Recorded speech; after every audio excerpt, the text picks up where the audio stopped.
I watched Game Five with all Knicks fans, some friends and friends of friends, and one of them was like, "Man, I just fucking hate that Trae Young," and I was like, "Why? Like, what is it?" And he couldn't really say like it, and then like the only thing that I heard consist like that he's ugly. That Well, seems to be the yeah. main thing.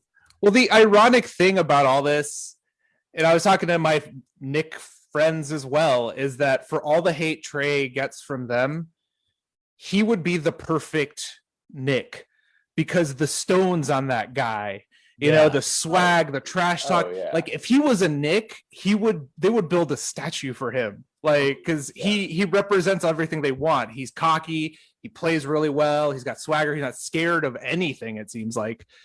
He'd be exactly who they want.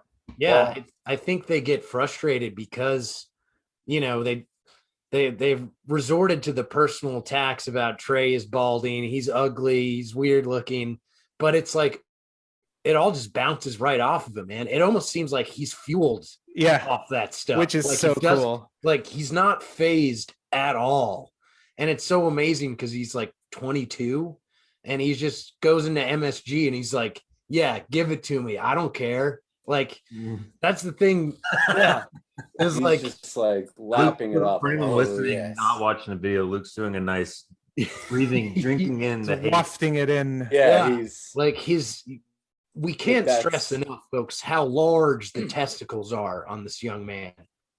Yeah, it's really exciting because this is the first time we've seen him in the playoffs, and we're quickly learning he thrives in high pressure scenarios where he's got an arena full of people who that's what high school and college was for him too, because like the stuff like in college was insane, especially from Texas Tech, since he didn't go that he was gonna go there because his dad went there and then he jumped to Oklahoma.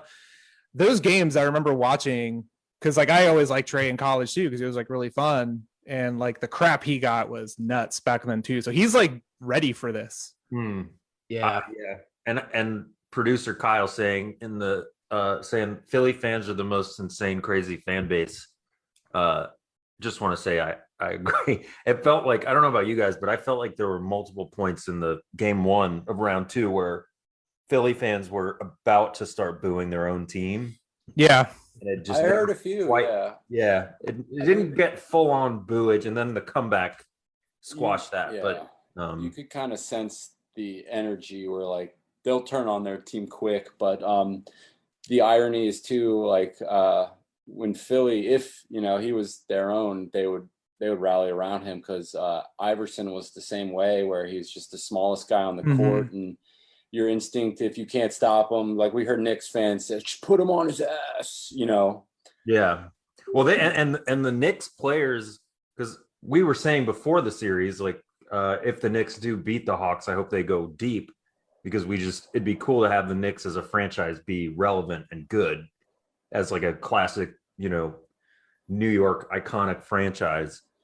But my goodwill towards the Knicks players and the team were erased pretty quickly because, there was like checking shoulders with Trey. Taj Gibson was just playing football out there. The weekend hair.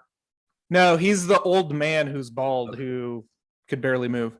Yeah, Reggie Bullock has the weekend hair. He was like Trey would have the ball, they'd call a timeout, and Trey would be walking towards the bench, and they'd come over and try to slap the ball out of his hands after play had stopped. It was Bullock and Noel that were really kind of stirring it up a little bit. But I have some audio of like a Knicks. Here's like a Knicks guy. Yeah, real quick.